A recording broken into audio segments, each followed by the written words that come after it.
अध्याय 3 संविधान की प्रमुख विशेषताएं।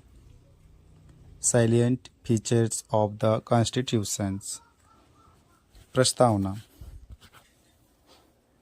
भारतीय संविधान तत्वों और मूल भावना के संबंध में अद्वितीय है।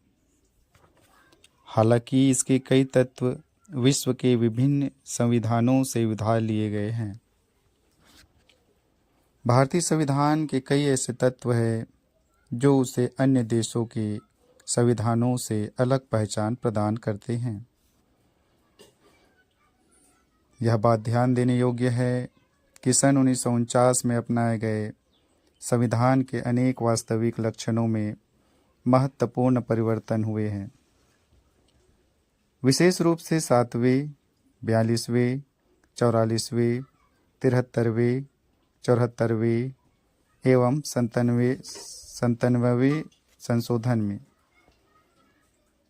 संविधान में कई बड़े परिवर्तन करने वाले 42वें संविधान संशोधन अधिनियम 1976 को मिनी कॉन्स्टिट्यूशन कहा जाता है।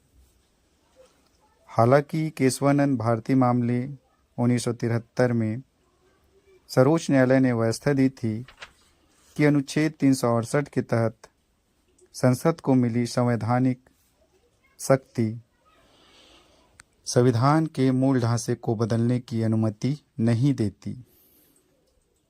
संविधान की विशेषताएं।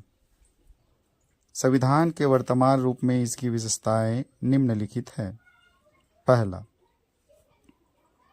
सबसे लंबा लिखित संविधान।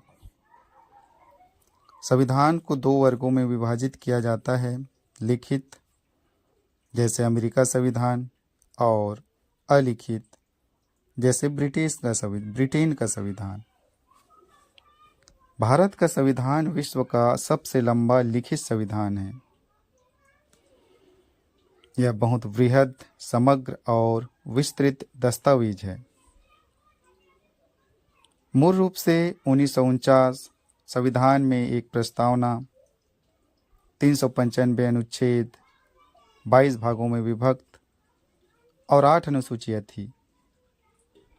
वर्तमान में 2016 की बात है, इसमें एक प्रस्तावना 465 अनुच्छेद, 25 भागों में विभक्त और 12 अनुसूचियां हैं।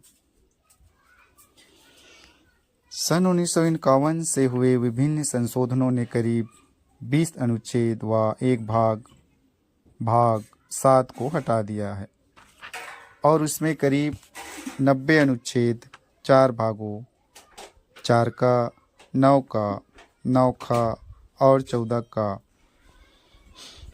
और 4 अनुसूचियों 9, 10, 11, 12 को जोड़ा गया। विश्व के किसी अन्य संविधान में इतने अनुच्छेद और अनुसूचियां नहीं हैं। भारत के संविधान को विस्तृत बनाने के पीछे निम्न 4 कारण हैं। आ, भौगोलिक कारण, भारत का विस्तार और विविधता। बा, ऐतिहासिक कारण, इसके उदाहरण के रूप में भारत शासन अधिनियम 1935 के प्रभाव को देखा जा सकता है। यह अधिनियम बहुत विस्तृत था। स, जम्मू कश्मीर को छोड़कर केंद्र और राज्यों के लिए एकल संविधान। द, संविधान सभा में कानून विशेषज्ञों का प्रभुत्व। संविधान में न सिर्फ शासन के मौलिक सिद्धांत बल्कि विस्तृत रूप में प्रशासनिक प्रावधान भी विद्यमान हैं। इसके अतिरिक्त अन्य आधुनिक लोकतंत्रों में जिन मामलों को आम विधानों अथवा स्थापित राजनैतिक परिपाटी पर छोड़ दिया गया है, उन्हें भी भारत के संवैधानिक दस्तावेज में शामिल किया गया है। दूसरा, विभिन्न स्रोतों से विहित। भारत के संविधान ने अपने अधिकतर उपबंध विश्व के कई देशों के संविधानों भारत शासन अधिनियम 1935 के उपबंधों से है। डॉक्टर अंबेडकर ने गर्व के साथ घोषणा की थी कि भारत के संविधान का निर्माण विश्व के विभिन्न संविधानों को छानने के बाद किया गया है। संविधान का अधिकांश ढांचागत हिस्सा भारत शासन अधिनियम 1935 से लिया गया है। संविधान का दार्शनिक भाग मौलिक अधिकार और राज्य के नीति निर्देशक सिद्धांत क्रमशः अमेरिका और आयरलैंड से प्रेरित है। भारतीय संविधान के राजनीतिक भाग संघीय सरकार का सिद्धांत और कार्यपालिका और विधायिका के संबंध का अधिकांश हिस्सा ब्रिटेन के संविधान से लिया गया है। संविधान के अन्य प्रावधान कनाडा, ऑस्ट्रेलिया, जर्मनी, यूएसएआर, अब रूस, फ्रांस, दक्षिण अफ्रीका, जापान इत्यादि देशों के संविधानों से लिए गए हैं। भारत के संविधान पर सबसे बड़ा प्रभाव और भौतिक सामग्री का स्रोत भारत सरकार अधिनियम 1935 रहा है। संघीय व्यवस्था, न्यायपालिका, राज्यपाल, आपातकालीन अधिकार, लोक सेवा आयोग और अधिकतर प्रशासनिक विवरण इसी से लिए गए हैं। संविधान के आने से अधिक प्रावधान या तो 1935 के इस अधिनियम के समान हैं या फिर इससे मिलते जुलते हैं।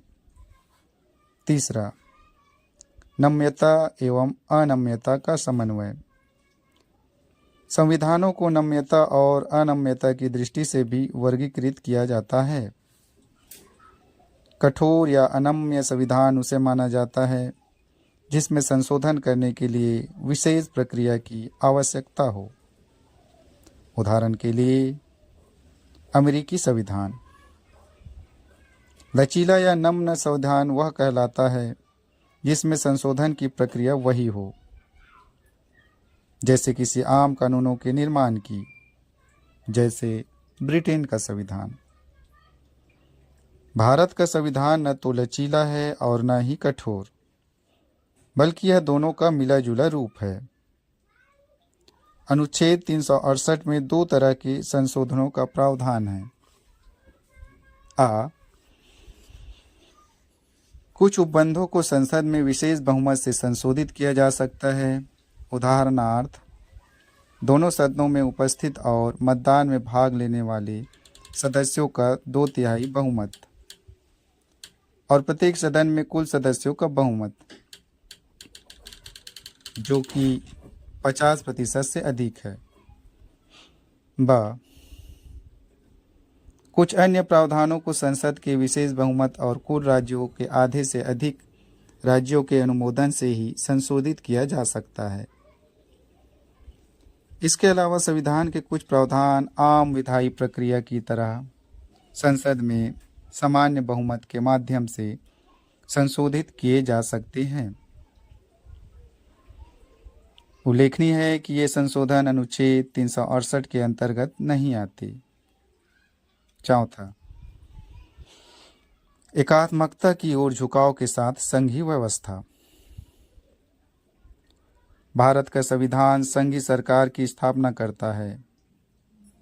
इसमें संघ के सभी आम लक्षण विद्यमान हैं, जैसे 2 सरकार, शक्तियों का विभाजन, लिखित संविधान, संविधान की सर्वोच्चता, संविधान की कठोरता, स्वतंत्र न्यायपालिका एवं द्विसदनीयता आदि। यद्यपि भारतीय संविधान में बड़ी संख्या में एकात्मकता और गैर संघीय लक्षण भी विद्यमान हैं, जैसे एक सशक्त केंद्र, एक संविधान, एकल नागरिकता, संविधान का लचीलापन, एकीकृत न्यायपालिका, केंद्र द्वारा राज्यपाल की नियुक्ति, अखिल भारतीय सेवाएं, आपातकालीन प्रावधान आदि इत्यादि। फिर भी संविधान में कहीं भी संघीय शब्द का इस्तेमाल नहीं किया गया है। दूसरी ओर अनुच्छेद 1 में भारत का उल्लेख राज्यों के संघ के रूप में किया गया है। इसके 2 अभिप्राय हैं। पहला, भारतीय संघ राज्यों के बीच हुए किसी समझौते का निष्कर्ष नहीं है, और दूसरा, किसी राज्य को संघ से अलग होने का अधिकार नहीं है।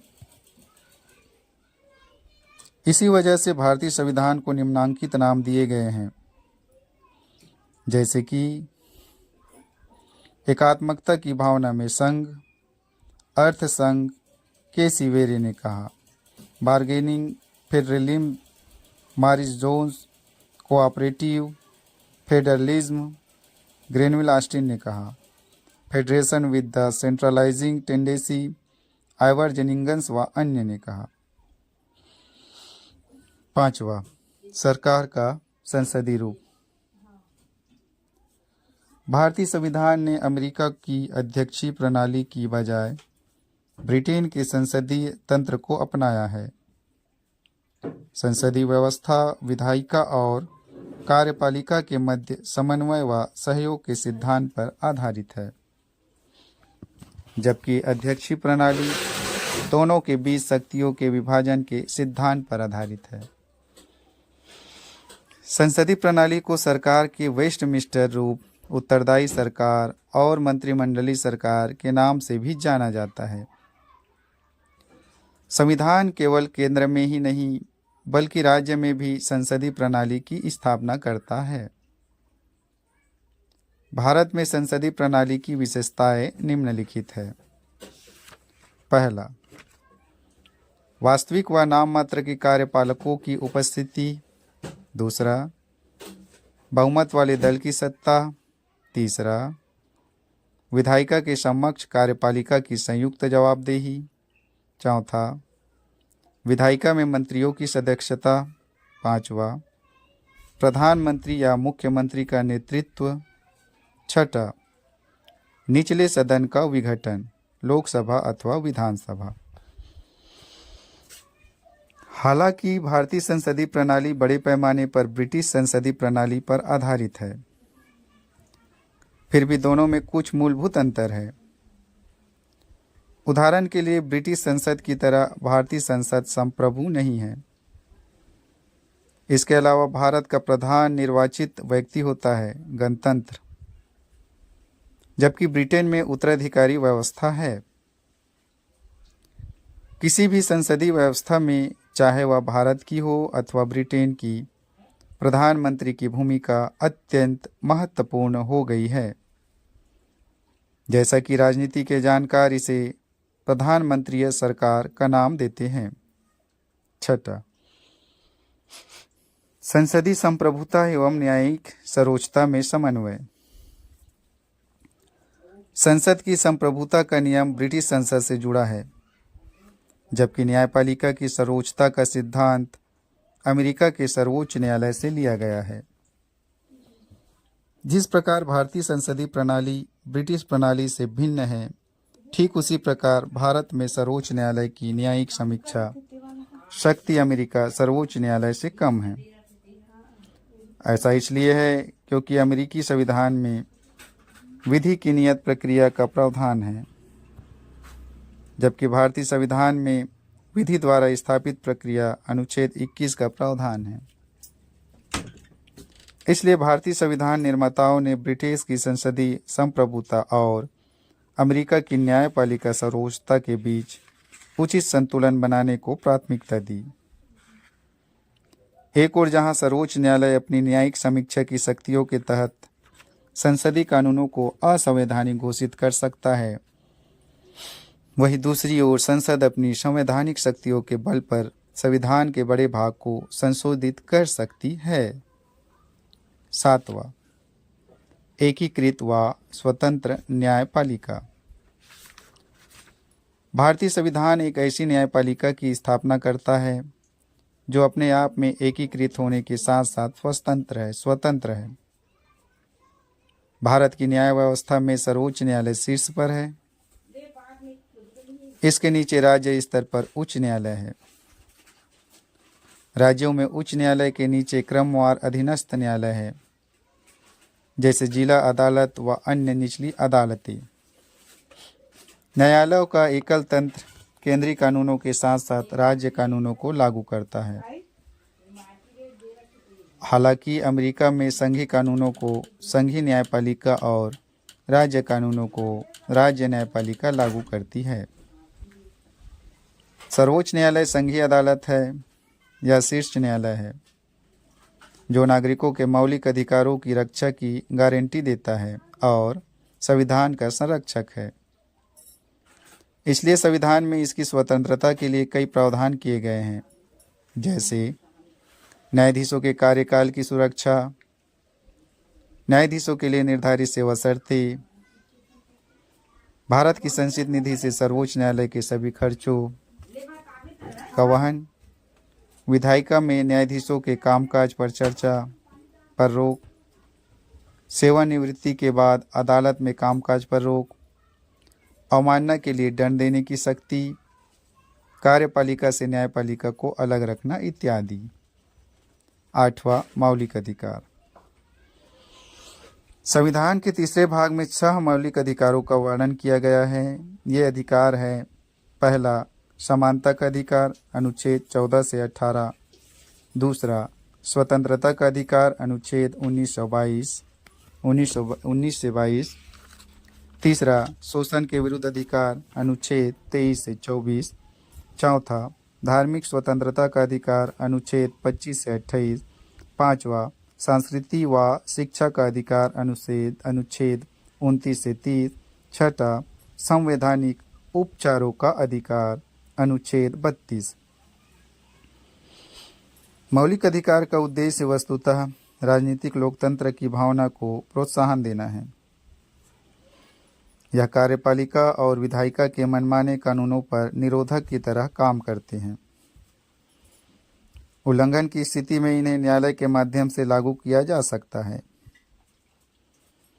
जिस व्यक्ति के मौलिक अधिकार का हनन हुआ है वह सीधे सर्वोच्च न्यायालय की शरण में जा सकता है, जो अधिकारों की रक्षा के लिए बंदी प्रत्यक्षीकरण, परमादेश, प्रतिषेध, अधिकार परीक्षा व उत्प्रेक्षण जैसे अभिलेख या रीट जारी कर सकता है। हालांकि मौलिक अधिकार कुछ सीमाओं के दायरे में आते हैं, लेकिन ये अपरिवर्तनीय भी नहीं है। संसद इन्हें संविधान संशोधन अधिनियम के माध्यम से समाप्त कर सकती है अथवा इनमें कटौती भी कर सकती है। अनुच्छेद 20 से 21 द्वारा प्रदत्त अधिकारों को छोड़कर राष्ट्रीय आपातकाल के दौरान इन्हें स्थगित किया जा सकता है। 9वां, राज्य के नीति निर्देशक सिद्धांत।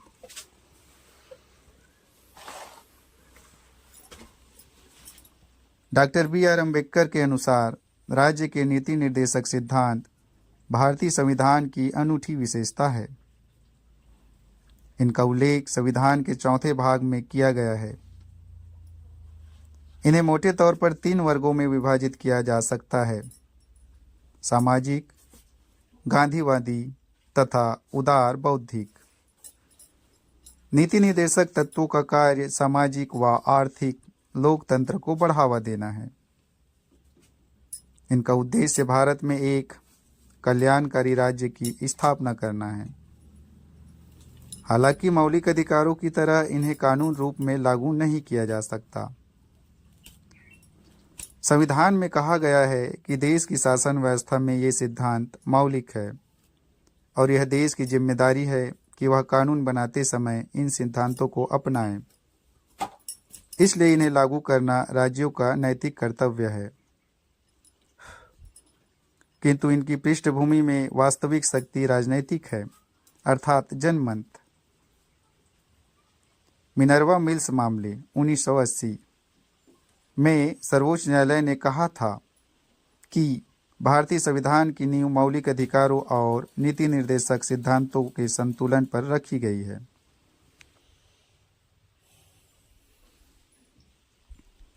दसवां, मौलिक कर्तव्य। मूल संविधान में मौलिक कर्तव्यों का उल्लेख नहीं किया गया है। इन्हें स्वर्ण समिति की सिफारिश के आधार पर 1976 के 42वें संविधान संशोधन के माध्यम से आंतरिक आपातकाल 1975 से 70 के दौरान शामिल किया गया था। 2002 के 86वें संविधान संशोधन ने एक और मौलिक कर्तव्य को जोड़ा। संविधान के 4A भाग में एक मौलिक कर्तव्यों का जिक्र किया गया है जिसमें केवल एक अनुच्छेद 51 का है। इसके तहत प्रत्येक भारतीय का यह कर्तव्य होगा कि वह संविधान, राष्ट्रध्वज और राष्ट्रगान का आदर करे, राष्ट्र की संप्रभुता, एकता और अखंडता की रक्षा करे, हमारी मिश्रित संस्कृति की समृद्ध धरोहर का अनुरक्षण करे, सभी लोगों में आपसी भाईचारे की भावना का विकास करे इत्यादि। मौलिक कर्तव्य नागरिकों को यह याद दिलाते हैं कि अपने अधिकारों का इस्तेमाल करते समय उन्हें याद रखना चाहिए कि उन्हें अपने समाज, देश व अन्य नागरिकों के प्रति कुछ जिम्मेदारियों का निर्वाह भी करना है। नीति निर्देशक तत्वों की तरह कर्तव्यों को भी कानून रूप में लागू नहीं किया जा सकता। 11वां, एक धर्मनिरपेक्ष राज्य। भारत का संविधान धर्मनिरपेक्ष है, इसलिए यह किसी धर्म विशेष को भारत के धर्म के तौर पर मान्यता नहीं देता। संविधान के निम्नलिखित प्रावधान भारत के धर्मनिरपेक्ष लक्षणों को दर्शाते हैं।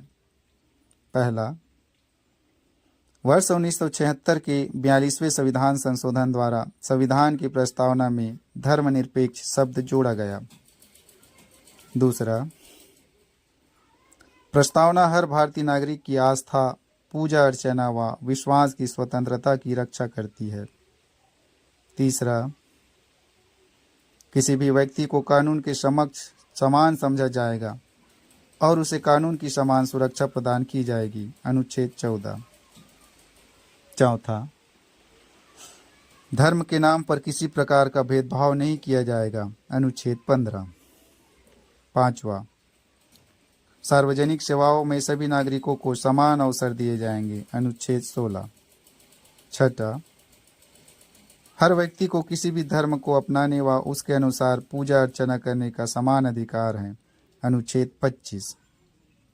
सातवां, हर धार्मिक समूह अथवा इसके किसी हिस्से को अपने धार्मिक मामलों के प्रबंधन का अधिकार है। अनुच्छेद 26। आठवां, किसी भी व्यक्ति को किसी भी धर्म विशेष के प्रचार के लिए किसी प्रकार का कर देने के लिए बाध्य नहीं किया जाएगा। अनुच्छेद 27। 9वां, किसी भी सरकारी शैक्षणिक संस्थान में किसी प्रकार के धार्मिक निर्देश नहीं दिए जाएंगे। अनुच्छेद 28। 10वां, नागरिकों के किसी भी वर्ग को अपनी भाषा, लिपि अथवा संस्कृति को संरक्षित रखने का अधिकार है। अनुच्छेद 29। 11वां, अल्पसंख्यकों को अपनी पसंद के शैक्षणिक संस्थानों की स्थापना करने और उन्हें संचालित करने का अधिकार है। अनुच्छेद 30। 12वां, राज्य सभी नागरिकों के लिए समान नागरिक संहिता बनाने के लिए प्रयास करेगा। अनुच्छेद 44। धर्मनिरपेक्षता की पश्चिमी अवधारणा धर्म, चर्च और राज्य राजनीति के बीच पूर्ण अलगाव रखती है। धर्मनिरपेक्षता की यह नकारात्मक अवधारणा भारतीय परिवेश में लागू नहीं हो सकती, क्योंकि यहाँ का समाज बहुधर्मवादी है। इसलिए भारतीय संविधान में सभी धर्मों को समान आदर अथवा सभी धर्मों की समान रूप से रक्षा करते हुए धर्मनिरपेक्षता के सकारात्मक पहलू को शामिल किया गया है। इसके अलावा संविधान ने विधायिका में धर्म के आधार पर कुर्सी का आरक्षण देने वाले पुराने धर्म आधारित प्रतिनिधित्व को भी समाप्त कर दिया है। हालांकि संविधान अनुसूचित जाति और जनजाति को उचित प्रतिनिधित्व प्रदान करने के लिए अस्थायी आरक्षण प्रदान करता है। 12वां, सार्वभौम वयस्क मताधिकार। भारतीय संविधान द्वारा राज्य विधानसभाओं और लोकसभा के चुनाव के आधार स्वरूप सार्वभौम वयस्क मताधिकार को अपनाया गया है। हर वह व्यक्ति जिसकी उम्र कम से कम 18 वर्ष है, उसे धर्म, जाति, लिंग, साक्षरता अथवा संपदा इत्यादि के आधार पर कोई भेदभाव किए बिना मतदान करने का अधिकार है। वर्ष 1989 में 61वें संविधान संशोधन अधिनियम 1988 के द्वारा मतदान करने की उम्र को 21 वर्ष से घटाकर 18 वर्ष कर दिया गया था। देश के बृहद आकार, जनसंख्या, उच्च गरीबी, सामाजिक असमानता, अशिक्षा को देखते हुए संविधान निर्माताओं द्वारा सार्वभौम वयस्क मताधिकार को संविधान में शामिल करना एक साहसिक व सराहनीय प्रयोग था। वयस्क मताधिकार लोकतंत्र को बड़ा आधार देने के साथ साथ आम जनता के स्वाभिमान में वृद्धि करता है, समानता के सिद्धांत को लागू करता है, अल्पसंख्यकों को अपने हितों की रक्षा करने का अवसर देता है तथा कमजोर वर्गों के लिए नई आशाएं और प्रत्याशा जगाता है।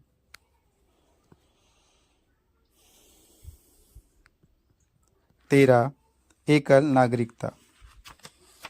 यद्यपि भारतीय संविधान फेडरल है और दो लक्षणों एकल व संघी का प्रतिनिधित्व करता है, मगर इसमें केवल एकल नागरिकता का प्रावधान है, अर्थात भारतीय नागरिकता।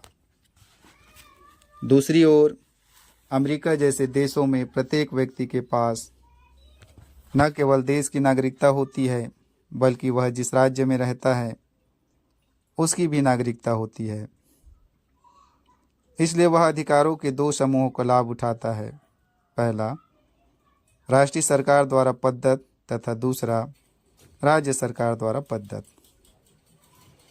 भारत में सभी नागरिकों को, चाहे वो किसी भी राज्य में पैदा हुए हो या रहते हो, संपूर्ण देश में नागरिकता के समान राजनीतिक और नागरिक अधिकार प्राप्त होते हैं और उनमें कोई भेदभाव नहीं किया जाता, सिवाय कुछ मामलों के, जैसे जनजातीय क्षेत्र, जम्मू और कश्मीर इत्यादि। सभी नागरिकों के लिए एकल नागरिकता और समान अधिकारों के संवैधानिक प्रावधानों के बावजूद भारत में सांप्रदायिक दंगे, वर्ग संघर्ष, जातिगत युद्ध, भाषाई विवाद और नृजाति विवाद होते रहे हैं। इसका अर्थ यह है कि संविधान के निर्माताओं ने एकीकृत और संगठित भारत राष्ट्र के निर्माण का जो सपना देखा था वह पूरी तरह पूरा नहीं हो पाया है। 14 स्वतंत्र निकाय। भारतीय संविधान केवल विधायिका, कार्यपालिका व सरकार, केंद्र और राज्य न्यायिक अंग ही उपलब्ध कराता है, बल्कि यह कुछ स्वतंत्र निकायों की स्थापना भी करता है। इन्हें संविधान ने भारत सरकार के लोकतांत्रिक तंत्र के महत्वपूर्ण स्तंभों के रूप में परिकल्पित किया है। ऐसे कुछ स्वतंत्र निकाय निम्नलिखित है। आ, संसद। राज्य विधानसभाओं, भारत के राष्ट्रपति और भारत के उपराष्ट्रपति के लिए स्वतंत्र और निष्पक्ष चुनाव सुनिश्चित करने हेतु निर्वाचन आयोग। बा, राज्य और केंद्र सरकार के खातों के अंकेक्षण के लिए भारत का नियंत्रक एवं महालेखाकार। ये जनता के पैसे के संरक्षक होते हैं और सरकार द्वारा किए गए खर्चों की वैधानिकता और उनके उचित होने पर टिप्पणी करते हैं। सा, संघ लोक सेवा आयोग। यह अखिल भारतीय सेवाओं व उच्च स्तरीय केंद्रीय सेवाओं के लिए भर्ती हेतु परीक्षाओं का आयोजन करता है तथा अनुशासनात्मक मामलों पर राष्ट्रपति को सलाह देता है। द, राज्य लोक सेवा आयोग, जिसका काम हर राज्य में राज्य सेवाओं के लिए भर्ती हेतु परीक्षाओं का आयोजन करना व अनुशासनात्मक मामलों पर राज्यपाल को सलाह देना है।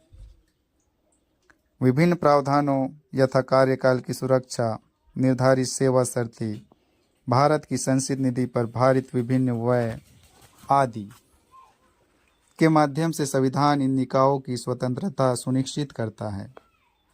15वां आपातकालीन प्रावधान। आपातकाल की स्थिति से प्रभावशाली ढंग से निपटने के लिए भारतीय संविधान में राष्ट्रपति के लिए बृहद आपातकालीन प्रावधानों की व्यवस्था है। इन प्रावधानों को संविधान में शामिल करने का उद्देश्य है देश की संप्रभुता, एकता, अखंडता और सुरक्षा, संविधान एवं देश के लोकतांत्रिक ढांचे को सुरक्षा प्रदान करना। संविधान में 3 प्रकार की आपातकाल की विवेचना की गई है। पहला, राष्ट्रीय आपातकाल, युद्ध, आक्रमण अथवा सशस्त्र विद्रोह पैदा हुई राष्ट्रीय अशांति की व्यवस्था, अनुच्छेद 352। दूसरा, राज्य में आपातकाल, राष्ट्रपति शासन, राज्यों में संवैधानिक तंत्र की असफलता, अनुच्छेद 356, या केंद्र के निर्देशों का अनुपालन करने में असफलता, अनुच्छेद 365। तीसरा, वित्तीय आपातकाल, भारत की वित्तीय स्थिरता या प्रत्यय संकट में हो, अनुच्छेद 360। आपातकाल के दौरान देश की पूरी सत्ता केंद्र सरकार के हाथों में आ जाती है और राज्य केंद्र के नियंत्रण में चले जाते हैं। इससे संविधान में संशोधन किए बगैर देश का ढांचा संघी से एकात्म हो जाता है। राजनीतिक तंत्र का संघी सामान्य परिस्थितियों के दौरान से एकात्म आपातकाल के दौरान में परिवर्तित होना भारतीय संविधान की एक अद्वितीय विशेषता है। 16, त्रिस्तरीय सरकार। मूल रूप से अन्य संघीय संविधानों की तरह भारतीय संविधान में 2 स्तरीय राज्य व्यवस्था, केंद्र व राज्य और संगठन के संबंध में प्रावधान तथा केंद्र एवं राज्यों की शक्तियां अंतर्विष्ट थी। बाद में वर्ष 1992 में 73वें एवं 74वें संविधान संशोधन ने 3 स्तरीय स्थानीय सरकार का प्रावधान किया गया, जो विश्व के किसी और संविधान में नहीं है। संविधान में एक नए भाग 90 एवं नई अनुसूची 11वीं जोड़कर वर्ष 1992 के 73वें संविधान संशोधन के माध्यम से पंचायतों को संवैधानिक मान्यता प्रदान की गई। इसमें एक नया भाग 9 जोड़ा गया।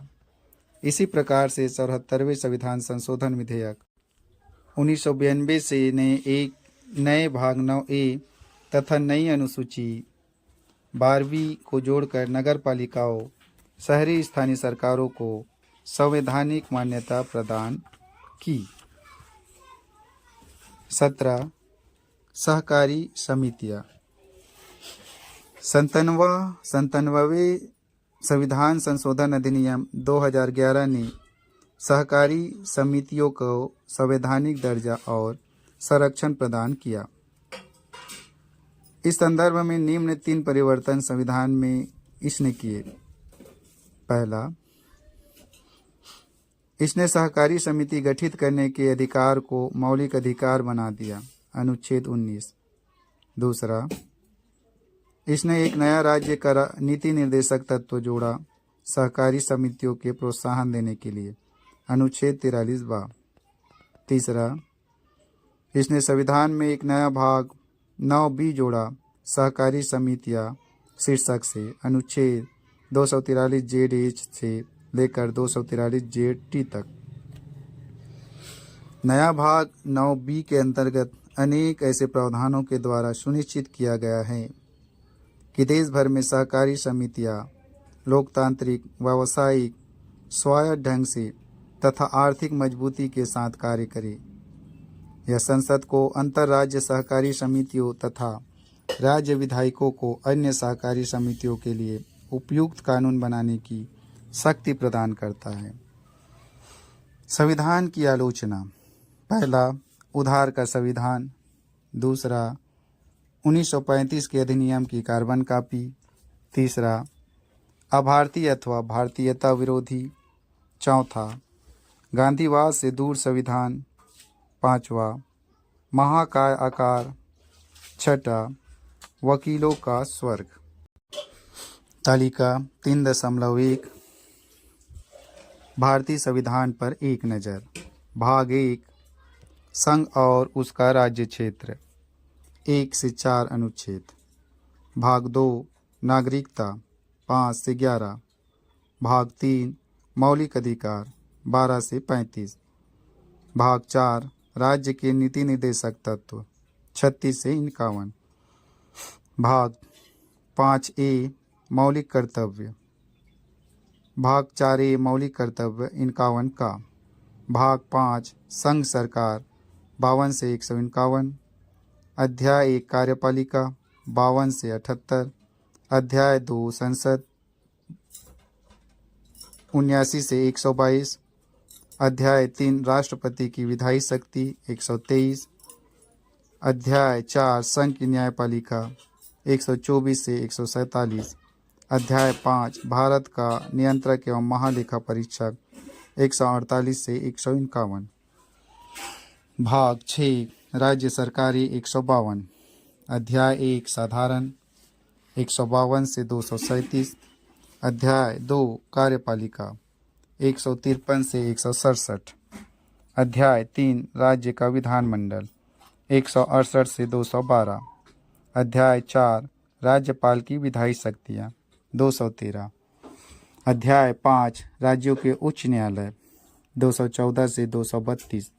अध्याय 6 अधीनस्थ न्यायालय 233 से 237। भाग 7 राज्यों से संबंधित पहली अनुसूची का खंड खा निरस्त 238 निरस्त। भाग 8 संघ राज्य क्षेत्र 239 से 242।